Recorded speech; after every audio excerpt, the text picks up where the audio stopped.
महाकुंभ का आज 9वां दिन था। आज 9वें दिन तक अब तक महाकुंभ 2025 में 9 करोड़ लोगों ने स्नान कर लिया है।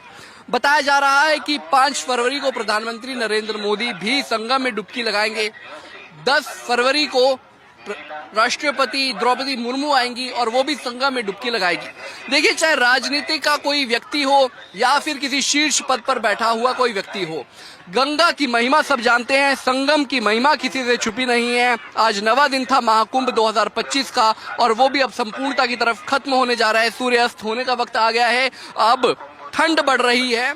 सुबह जो सूर्य देवता ठंडी ठंडी गर्मी, अगर मैं कहूं, देखिए, क्योंकि सर्दी का मौसम है तो हल्की सी गर्मी थी, लेकिन अब जैसे ही सूर्यास्त का वक्त हो रहा है तो गंगा का पानी अब और ठंडा होते जा रहा है। संगम का पानी अब और ठंडा होता जा रहा है। ये 3 नदियों का वो संगम है जहां पर 3 नदियां मिलती हैं, गंगा, यमुना और सरस्वती। तीनों नदियों का मिलन यहाँ पर होता है। सूर्यास्त हो रहा है। मौसम बहुत अब ठंडा होते जा रहा है। ठंड बढ़ रही है। पंछी अपने घोंसलों में वापस जा रहे हैं और इस वक्त महाकुंभ में स्नान कर रहे हैं लोग।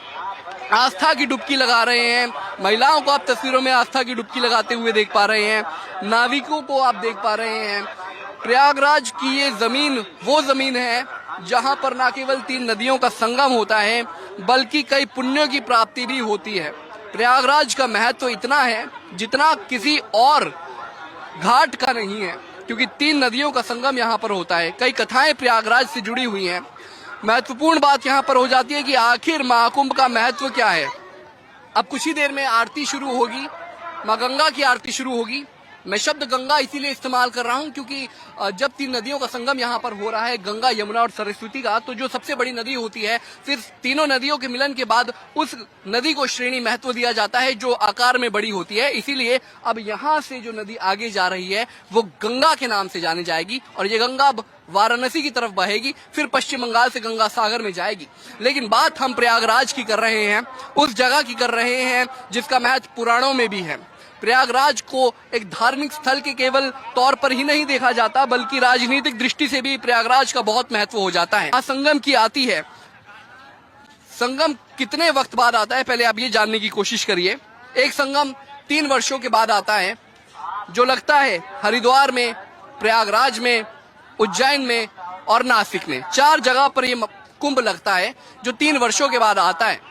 लेकिन उसके बाद आता है अर्धकुंभ, जो 2019 में लगा था प्रयागराज की धरती पर ही।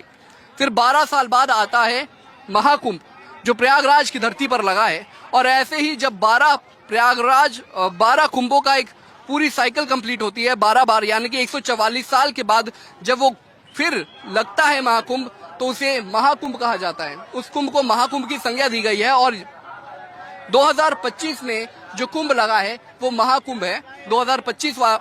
इसीलिए लोगों में क्रेज बहुत ज्यादा है महाकुंभ को लेकर। देश ही नहीं बल्कि दुनिया से भी लोग यहाँ पर आ रहे हैं स्नान करने के लिए। भारत का शायद ऐसा कोई हिस्सा नहीं होगा जहां से लोग प्रयागराज नहीं पहुंचे इस बार महाकुंभ में डुबकी लगाने के लिए। बता दें कि सरकार की तरफ से तमाम व्यवस्थाएं की गई हैं और कहा यह जा रहा है कि लगभग इस बारी तमाम रिकॉर्ड महाकुंभ में तोड़े जाएंगे। जो आंकड़ा होगा श्रद्धालुओं के प्रयागराज आने का वो होगा लगभग 40 करोड़ से ज्यादा का। तो तस्वीरें लगातार देखिए, हम आपको दिखा रहे हैं।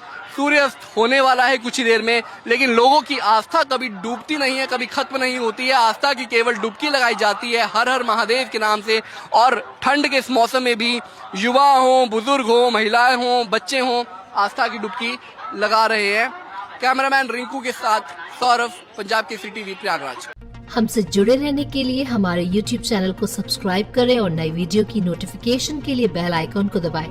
अगर आप ये वीडियो Facebook पर देख रहे हैं तो लाइक जरूर करें और ज्यादा से ज्यादा शेयर करें। धन्यवाद।